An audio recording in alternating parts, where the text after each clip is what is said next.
Características de la literatura latina. La literatura romana se modeló a partir de la literatura griega y sirvió a su vez como referencia básica, especialmente en el Renacimiento, para el desarrollo de las literaturas europeas posteriores. Por su estrecha dependencia formal de los modelos griegos, los escritores latinos honraron las cualidades específicas de la cultura romana y, lo que es más importante, casi todos los escritores romanos contribuyeron con sus escritos a la misión civilizadora de Roma en el mundo.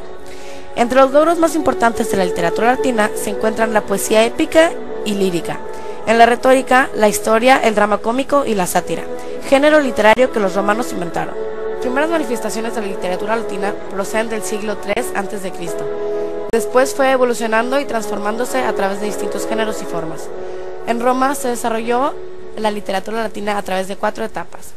La primera se vio extremadamente marcada por las influencias de los griegos y fue llamada época arcaica, donde la producción literaria era mínima y estaba ligada aún a los dioses.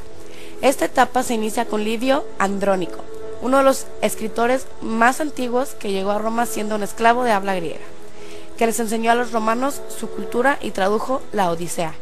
Tiempo después, uno de los escritores más importantes fue Quinto Enio, quien también era griego y escribió tragedias inspiradas en Eurípides, además de escribir sobre la historia de Roma en sus anales.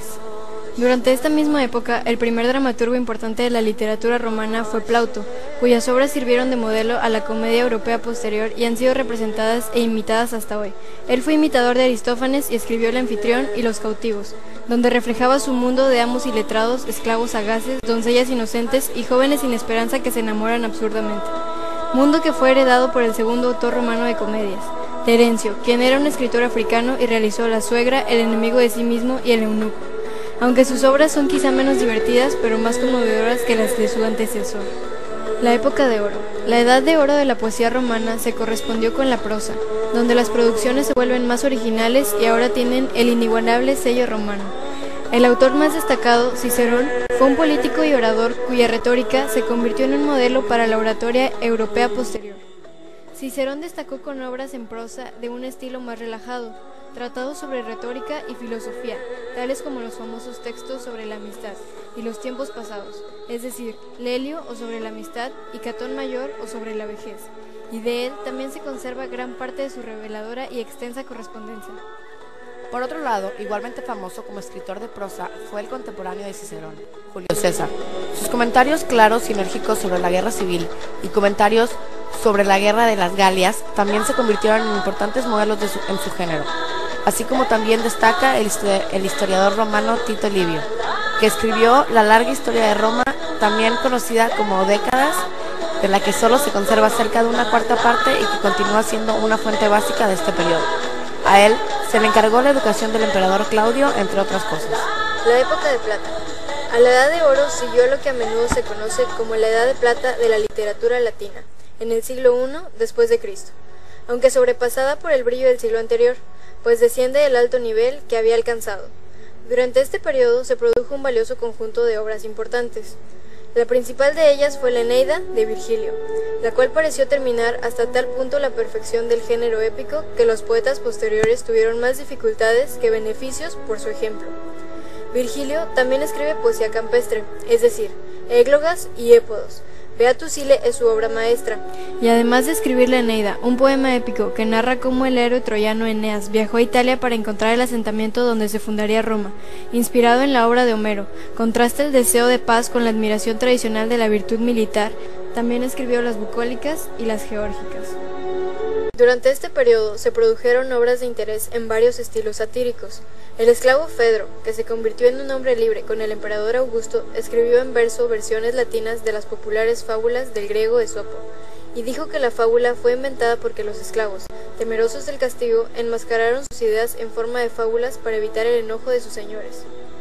El escritor más original de su época fue tal vez el elegante Petronio, cuya sorprendente novela, llamada Satiricón, es una extensa obra en verso y prosa. Es una narración enormemente entretenida que describe vivamente un amplio conjunto de excesos humanos. La sátira en verso está representada por el áspero y complejo Percio y el amargo pero entretenido Juvenal, quien fue escritor de sátiras y hace un retrato ácido de sus contemporáneos. Él hace la frase al pueblo pan y circo. La prosa del siglo I después de Cristo incluye la obra de varios escritores didácticos notables, entre ellos el retórico Quintiliano, quien escribe la institución oratoria donde se dan los pasos para ser un buen orador, y es también un estudio importante dedicado a la teoría y práctica de la misma, que incluye además algunas de las críticas literarias romanas más equilibradas. Varios destacados historiadores escribieron también durante este periodo. Ejemplo de ellos es Cornelio Tácito, quien relató dramáticamente los acontecimientos de su época, y la que lo aconteció en sus historias y análisis, y otras de sus obras son Diálogos sobre oradores e Historias.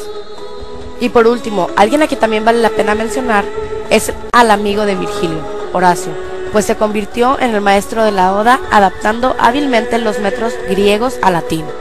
De su mejor poesía se desprende también un elegante sentido del humor, pues fue gran innovador de la poesía latina.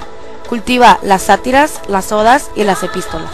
La tradición quejumbrosa concluyó con la obra de Ovidio, que cultivó el género de una manera festiva, ya que fue un prolífico poeta, que es más conocido por su obra Arte de Amar y por su obra más importante, La Metamorfosis, un largo poema que constituye una recuperación de gran parte de los mitos antiguos. Actualmente debemos muchas de las cosas que tenemos a los romanos.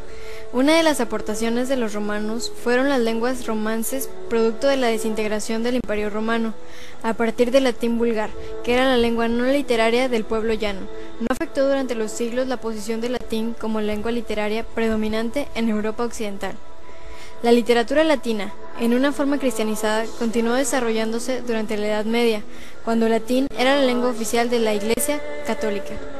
La comedia, que fue de dos tipos, paliata y togata, fue la más importante aportación romana al desarrollo del drama, el cual se llevaba a cabo en el Coliseo, a manera de espectáculo que entretuviera a la gente, así como también las carminas, que significa canto.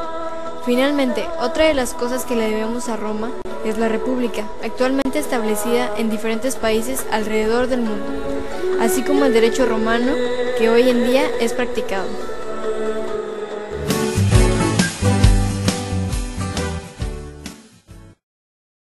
Created using Powtoon.